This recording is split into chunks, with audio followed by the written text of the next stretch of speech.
चलिए आज के इस स्पेशल टॉपिक में, है ना, आज के इस स्पेशल टॉपिक में 11th हो या 12th हो या बीएससी लेवल का हो, एक बेसिक कॉन्सेप्ट के माध्यम से मैं एरोमेटिक हाइड्रोकार्बन के क्या बेसिक पॉइंट होता है इसके बारे में आप लोगों को मैं बताना चाहूंगा। तो ऑर्गेनिक केमिस्ट्री को बेसिक कॉन्सेप्ट के माध्यम से किस प्रकार हल किया जाता है, उसके प्रश्नों को कैसे हल किया जाता है, इसके बारे में मैं आपको पूरी, है ना, 0 लेवल से बताऊंगा। ठीक है, तो क्या आप मेरे साथ तैयार हैं? तैयार हैं? तो आइए, अब की बार कितने तैयार? और मैं हूं आरसीसी रवि सर क्लासेस से आपका स्वागत करता हूं। तो आइए हम बात करते हैं एरोमेटिक हाइड्रोकार्बन के बारे में बात करते हैं। आपको बताना चाहूंगा बच्चों कि एरोमेटिक हाइड्रोकार्बन तक पहुंचने का एक ही मार्ग है। क्या मार्ग है? एक ही मार्ग है। हम एलिफैटिक से ही एरोमेटिक जा सकते हैं। समझ में आ रहा है?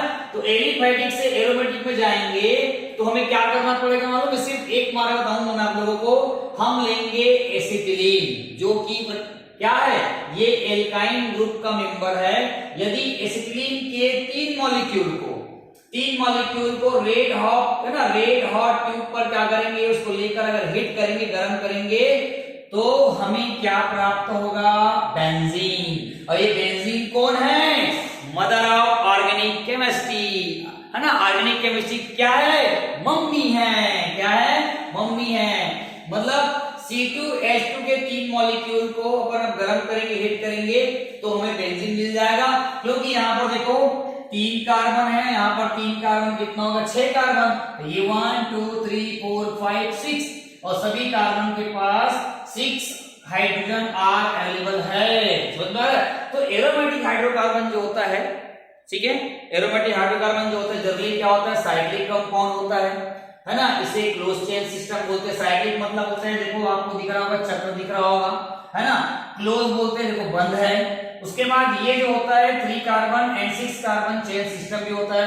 मैंने यहाँ पर जो बनाया है वो सारे सारे जो है वो एरोमेटिक में बेंजीन है, और बेंजीन है मतलब 6 कार्बन एटम है, और एक होता है 3 कार्बन चेन। ये जो 3 कार्बन चेन जो होता है ये जनरली एलिसाइक्लिक के यूज किया जाता है। इसके लिए एलिसाइक्लिक 3 कार्बन एटम से स्टार्ट होता है। आप देख सकते हैं ये है आपका एलिसाइक्लिक। रिंग है तो साइक्लो है, तो साइक्लो लगाएंगे, ये हो जाएगा साइक्लो। और अपने पास 3 कार्बन अवेलेबल है तो 3 कार्बन के लिए क्या हो जाएगा? प्रोपेन हो जाएगा, राइट। तो क्या नाम होगा उसका? Cyclo propane.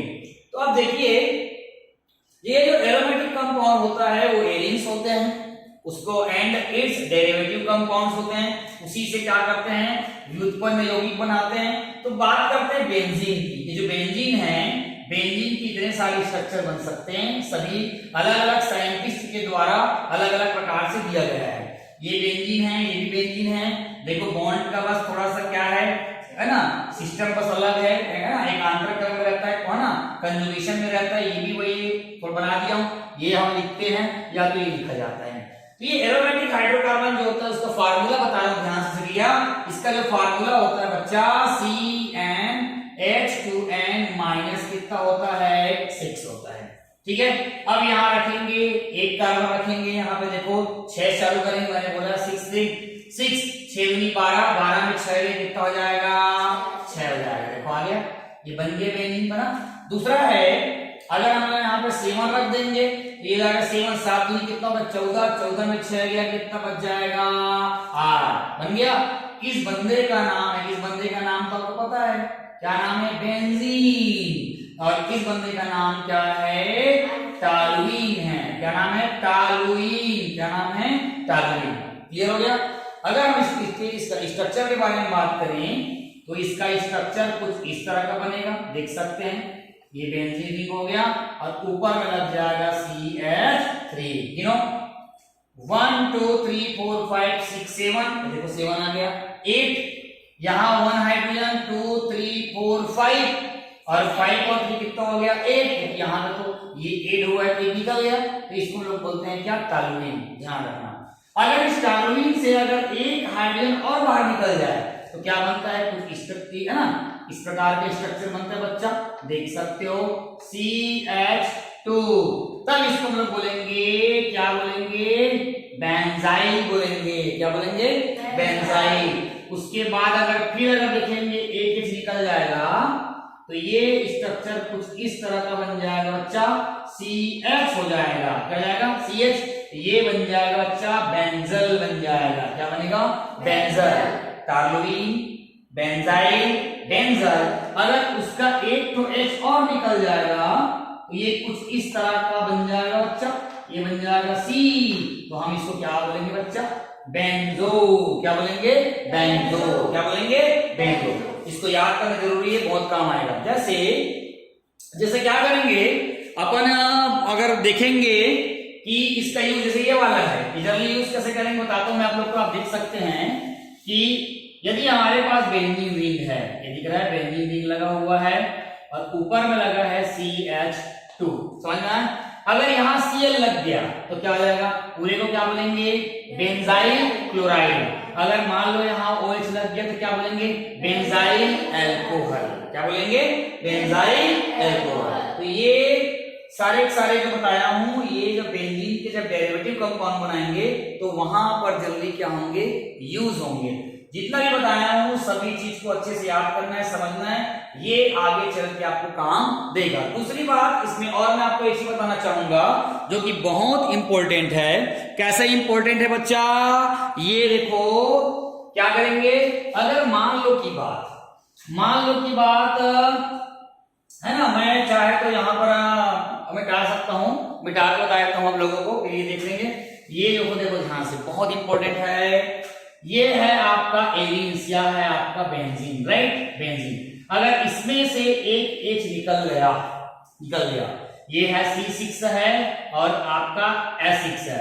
अगर ये इस तरह से निकल गया तो यहां से अपन ऐसे लगाएंगे, इसका फार्मूला क्या बनेगा? C6 और आपका H5 निकल चुका है तो इसको हम लोग बोलेंगे एरीन या एराइल बोलेंगे। एराइल इसका नाम क्या है बच्चा? फिनाइल। क्या नाम है इसका? फिनाइल। क्या बोलेंगे? एक H निकल जाएगा तो क्या बचेगा? एराइल को हम लोग क्या बोलेंगे? फिनाइल। और इसको आप लोग शॉर्ट फॉर्म में आप क्या लिख सकते हो? PH लिख सकते हो। क्या लिख सकते हो? PH। तो देखो जैसे मीथेन से एक H निकला था तो क्या बना था? मिथाइल। वैसे बेंजीन से एक H निकलेगा, क्या बनेगा? एराइल बनेगा। ये एरीन्स है, एरीन्स से क्या निकलेगा? एक H तो क्या बनेगा? एराइल। तो क्या है? एरीन्स है, एरीन्स। ठीक है, क्या है? एरीन्स से निकलेगा तो क्या बनेगा? एराइल। और उसका नाम क्या है? फिनाइल। और फार्मूला C6H5 और इसको हम लोग शॉर्ट फॉर्म में PH का मतलब क्या होगा? फिनाइल बोल सकते हैं। आया समझ? अब इस सारे जितने भी कंटेंट बताया हूं सभी हम केमिकल रिएक्शन जब करेंगे या आयुर्वेसी नामकरण जब करेंगे, चाहे वो एलिफैटिक का हो चाहे एरोमेटिक का हो, है ना, उसमें उस दृष्टिकोण से बहुत इंपॉर्टेंट है। आपको इस सब कुछ को याद करना है और आगे आने वाले जो नॉमेनक्लेचर कराएंगे एलिफैटिक का या एरोमेटिक का, उसमें आपको पृथक रूप से आपको देखने मिलेगा।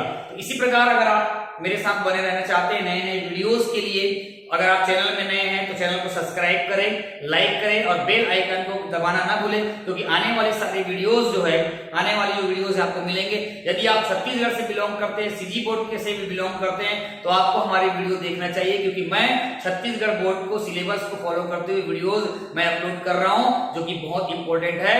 आप ध्यान रहे, सबसे बेस्ट टॉपिक आपको मिलेगा, बेस्ट कॉन्सेप्ट मिलेगा। याद रखना, अभी नहीं तो कभी नहीं। और एक बार बोलूंगा, क्यों पड़े हो चक्कर में, क्यों पड़े हो चक्कर में, कोई नहीं है टक्कर में, कोई नहीं है टक्कर में। अगली बार अपने फेफड़ों में पानी और हवा भर के आइए और मैं आपको फिर केमिकल रिएक्शन बना के अपने तरीके से दूंगा आपको। तो बने रहिए हमारे चैनल में। ठीक है, धन्यवाद।